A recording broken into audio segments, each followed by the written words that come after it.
Fox News alert. ISIS militants spreading and making gains across the Middle East. Now, Italy warning ISIS is at Europe's doorstep. 2, they are urging NATO to intervene. That's right. ISIS also closing in on one of the largest United States military bases in Iraq. Islamic State fighters taking over the town of al-Baghdadi. That is just 5 miles from an air base where hundreds of U.S. Marines are stationed. And this morning, tribal leaders with a grave warning Anbar province could fall into ISIS's hands at any moment. Joining us now is the hero behind lone survivor, retired U.S. Navy SEAL Marcus Luttrell. Sir, thank you for being with us today. When you see that map of ISIS expanding territory, particularly when you look at Iraq, a place you know quite well, what's your reaction? That's troubling. I mean, ISIS isn't having any problem moving through the region, and now that they're down in Anbar and al-Assad, it needs to be a fight. I mean, I overheard you saying that there's a couple of hundred Marines in there. Best thing you can do right there is jerk the chains off of those guys and let them go to work. I know that we're there for other reasons, but apparently the enemy doesn't, so you can't just let them. They'll hold off as long as possible, but eventually you're going to have to snap that chain off of them and let them go to work. So you think it's inevitable that 300 Marines are sitting there. If you were one of those Marines at that base, if you're one of the people there, Marcus, what is the thoughts going through your head as they are gaining? What are we capable of doing with 300 guys?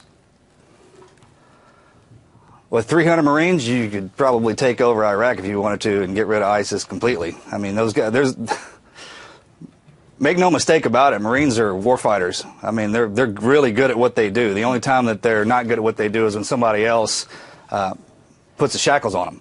I know probably you got a lot of young Marines in there who are ready to get after it. You got guys who have probably been fighting in the wars the entire time. They understand the severity and what that means to actually engage. And that's what the leadership's there for. I mean, they keep those guys calm until the last possible minute. And those Marines will wait until till they have to, and then they'll get after it, and it'll be over pretty quick, probably. Marcus, the other thing we wanted to talk to you about is the obvious what's going on in America right now amongst the people.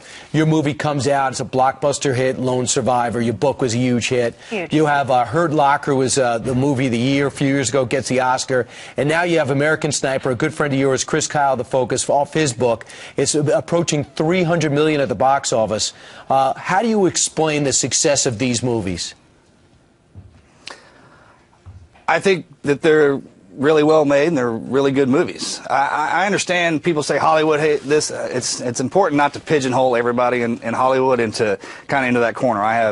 I've made a lot of friends up there, and going through all of that, it was a great experience for me, and I know that sometimes they get frustrated with it as well. I think when you're dealing with movies with Hurt Locker, you got EOD, you got movies Lone Survivor, American Sniper, that deals with the black side of the military, and the American public is fascinated with that. And if you get a chance, especially if it's something that really happened, to get an insight into that, sure, I mean, you're going to go watch it. And like I said, they're really well made. I mean, they're entertaining, they keep you focused, and right. And they tell your story. I think the American public knows what they like.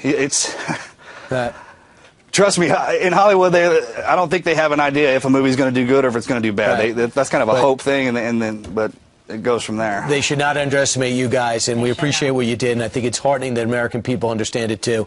Marcus Luttrell, always great to see you. Thanks so much. Thanks for your service and your friendship, yes, sir. Marcus.